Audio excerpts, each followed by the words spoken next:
Welcome to Build a Better Financial Future, the podcast for first-generation high earners who want to do more with their money. If you're ready to take control of your financial future, you're in the right place. Now, please join your host, Louis Rosa.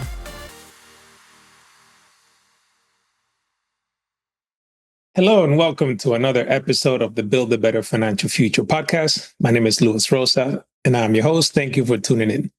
Today, we're going to learn about Trump accounts. They are a new type of account that were created via the One Big Beautiful Bill that was established in 2025 that was signed into law. These types of accounts provide the opportunity for you to save for your child, and over time, they can grow and create wealth for said child. Now, a lot of people ask me like, oh, can the child really become a millionaire?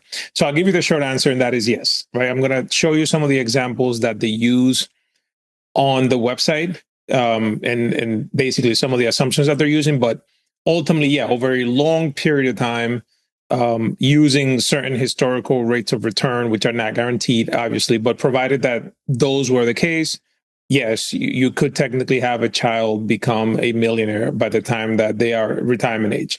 But that being said, it doesn't necessarily mean that these types of accounts are in fact the best for you and your child, depending on your goals, because the reason that they can grow so much, it's not because the type of account that they are, it's because of existing investing principles that have existed for a very long time, which is time in the market, compound interest, and discipline. There are already existing accounts that you can use to save for your children where you can take advantage of these principles. So the question is, should I be using a Trump account, or is there a better alternative for my child, depending on the goals that we have? Great question. So let's dive into it, right? So One Big Beautiful Bill Act came out 2025, signed into law. It made the Trump accounts available as of July 4th, 2026.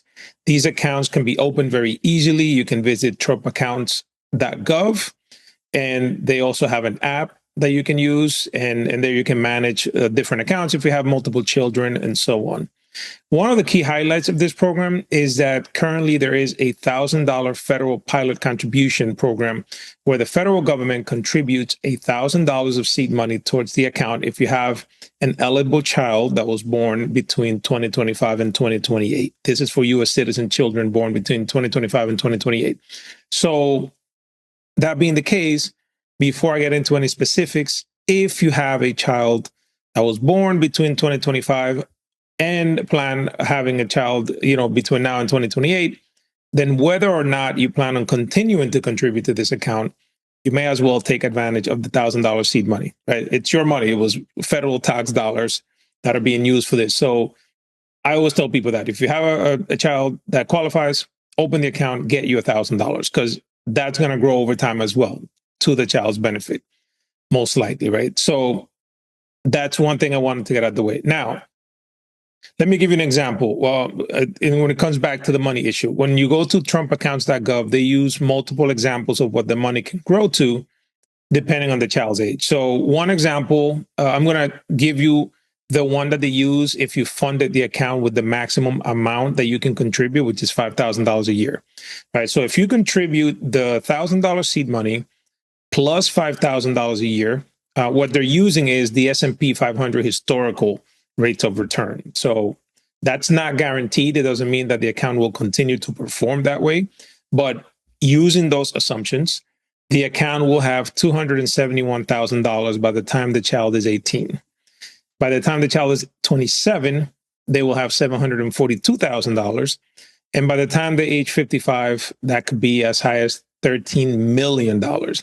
And the reason, again, for that, it's not because of the account. It's really the investing principles, right? Time in the market, being disciplined, and also just taking advantage of the compound interest over time, right?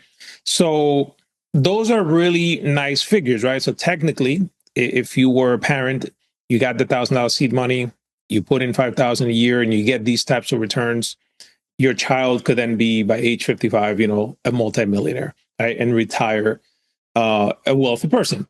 Now, that being said, you can do that in other types of accounts, right? So that's why I wanted to make sure that you knew the differences, high level view of the other types of accounts that are available to see if it makes sense.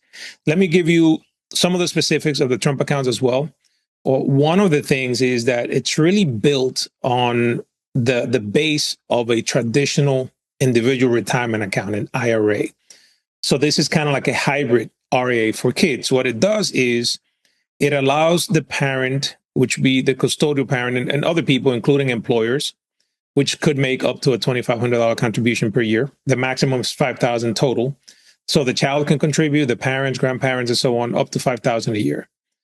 And that grows over time based on the investment returns of the investments that are within the account, which currently is a fund that invests in technically the S&P 500.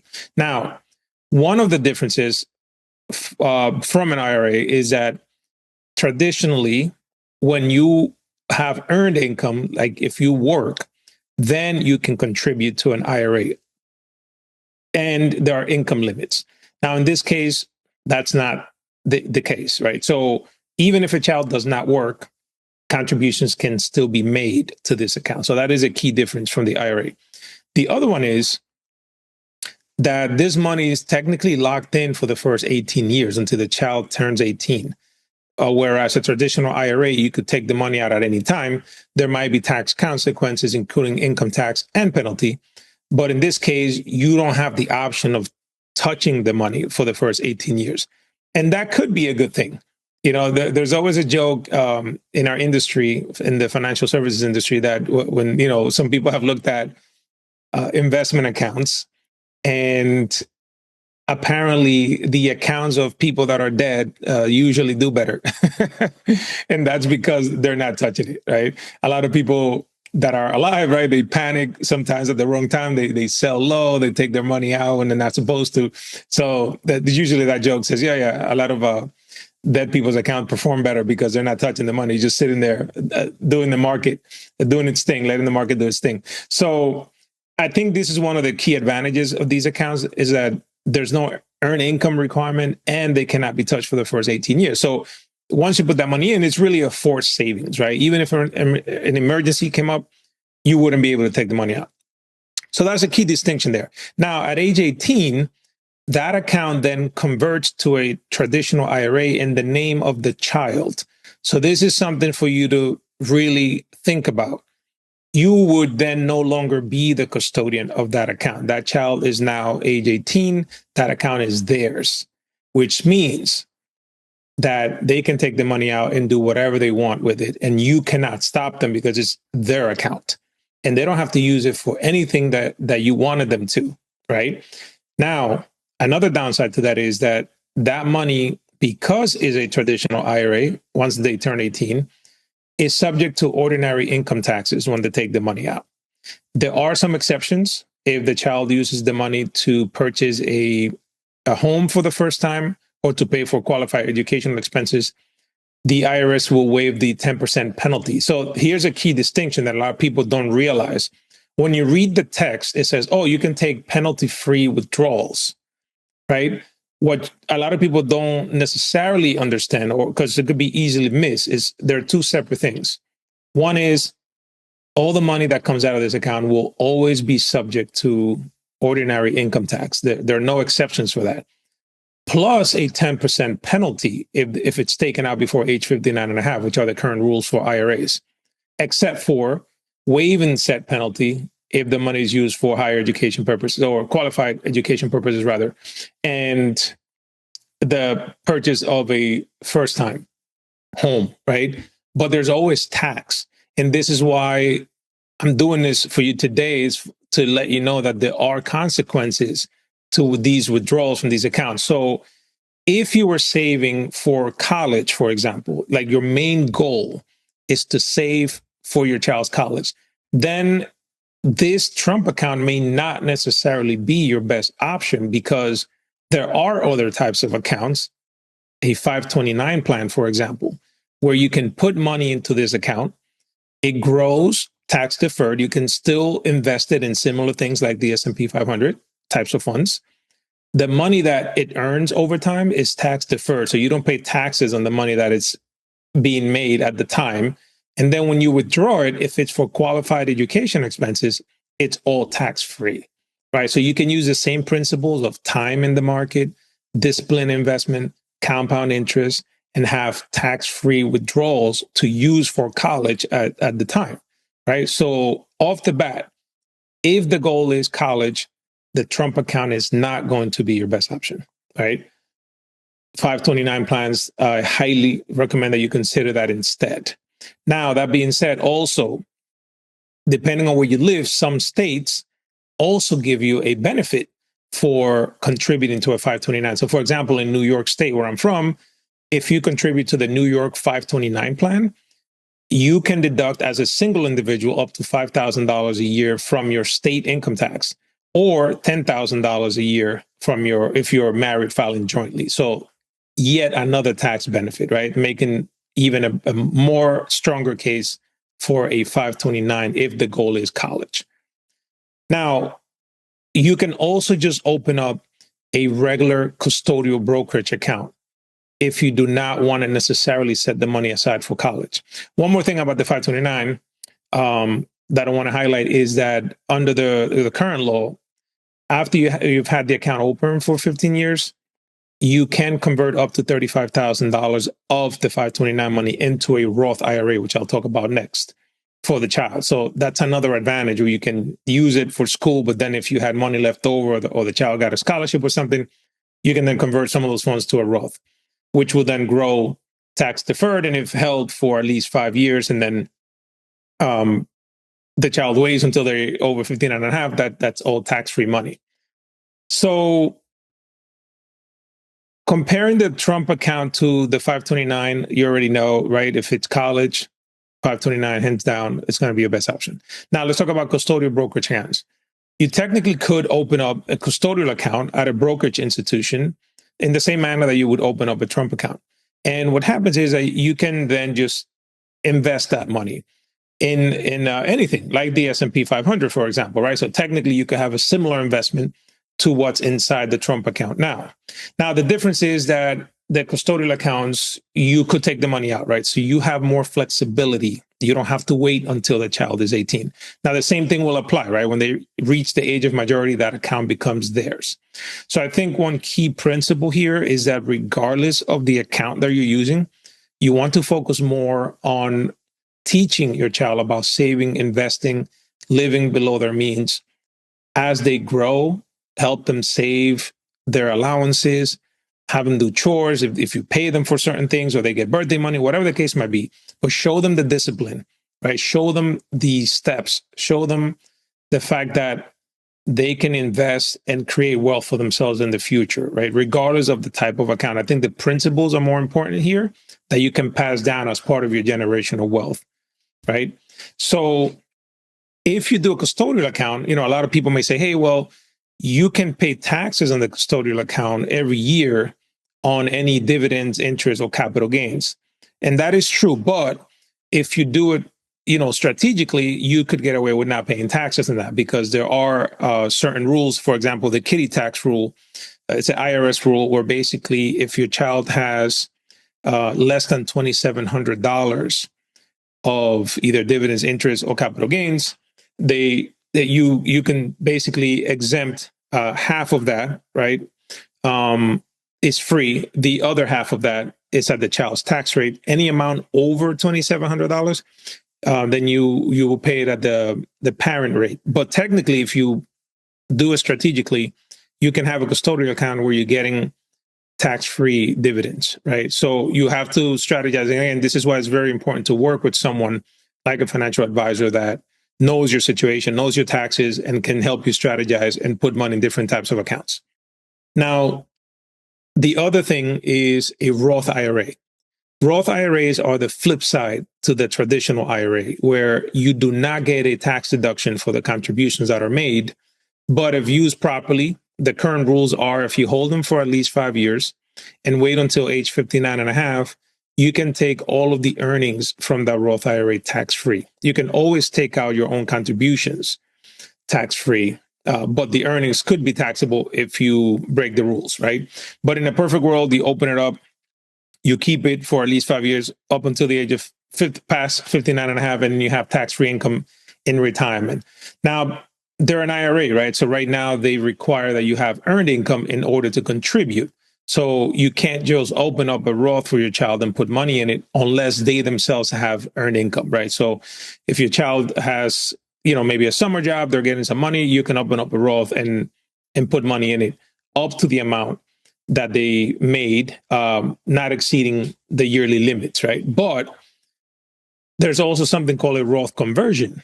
And this is another thing I wanted to point out. So let's say you go the Trump account route. When the child turns 18, now they have all this taxable money. All right. So remember in the example when we first started, let's say you contributed $5,000 a year and that grew to $271,000. Well, now your child owns a $271,000 IRA, right? That can continue to grow. Remember, it was 13 million by the time they're 55, but that's all taxable money, right? So strategically, what should you do in order to help lower that taxable bill? Is strategize, right? So one option is you can start converting some of the funds from the traditional IRA into a Roth IRA. The conversion can trigger taxes because that is taxable income. But if you do it strategically while the child has a lower income, right? If they're 18, they're probably not making a ton of money, 18, 19, 20, 21, and so on. You can then take certain amounts from the traditional IRA and convert it to the Roth so that now they have that money growing, ultimately tax-free if they follow the rules, right? So this is why it's so important for you to have a relationship with a financial advisor. As you're making, creating your own generation of wealth, you start thinking about your kids. You want to start looking at the bigger picture, right? Not just like, oh, let me open this account and put money in it. I mean, that's great, but you can optimize your savings and your investments because taxation is a huge amount. It's a huge factor in how the money will be taxed now or in the future, right? So there are ways where you can use the Trump account to a certain benefit, right? So to recap it, if you have a child born between 2025 and 2028, by all means, get that initial $1,000 seed money. After that, if your goal is college, strongly recommend you use the 529 instead. Take advantage of the tax benefit there, including some potential state benefits. If it's not for college, think about a custodial account, taking advantage of the kiddie tax rules because you might have more flexibility and the child could use that money later to open up a business or something else and not pay ordinary income taxes as they would on the Trump account, right? It's the more tax favorable because it'll be more long-term capital gains, right? Which is a lower amount than your ordinary income tax bracket potentially, right? So it's probably a lot to think about, which is why you want to work with somebody that knows the laws, knows your individual situation, and knows your tax situation as well, and then can help you strategize and plan ahead to figure out the best strategy for you and your family.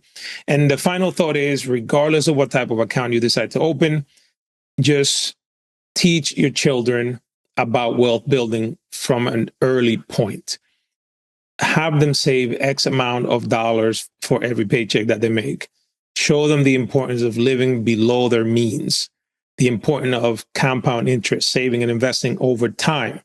And you can show them these numbers, right? Even if you go to like the website, just so that they get an idea of how much money they can have in the future, right? Because most of us nowadays are probably not going to have a job that's going to have a pension, except for individuals like in the military or they work for the government. Some companies still do offer pensions, but it's not the norm anymore. Back in the days, people used to go to a job, work there for 30 years, retire, have a pension, everything was fine. Now the onus of saving and investing typically has been transferred over to the individual by saving in a 401k, IRA, and so on. Obviously, there are some advantages of working at a job that doesn't have a pension. Sometimes they offer a match to the 401k, for example. But in reality, a lot of the responsibility to save for our own retirement is falling on us individually. So the earlier we learn the principles, the earlier you teach your kids how to save and invest for their future, even if you start them, make sure that they are aware of what you're doing and the why behind it. right? Because you have a much better chance of them, not turning 18 and just grabbing the money and blowing it, right? You want to make sure that if you do set up any of these accounts, that they continue the path of saving and investing for the long term based on the principles that you have shown them. So thank you for tuning in. As always, if you have any questions, send me an email, luis@buildabetterfinancialfuture.com, and I'll see you in the next episode. Thank you for listening to the Build a Better Financial Future podcast. If you enjoyed the episode, please remember to subscribe and share it with someone who could benefit. To learn more or connect with us, visit buildabetterfinancialfuture.com. This podcast is for informational purposes only and does not constitute financial, legal, or tax advice. Please consult with your own professionals before making any financial decisions.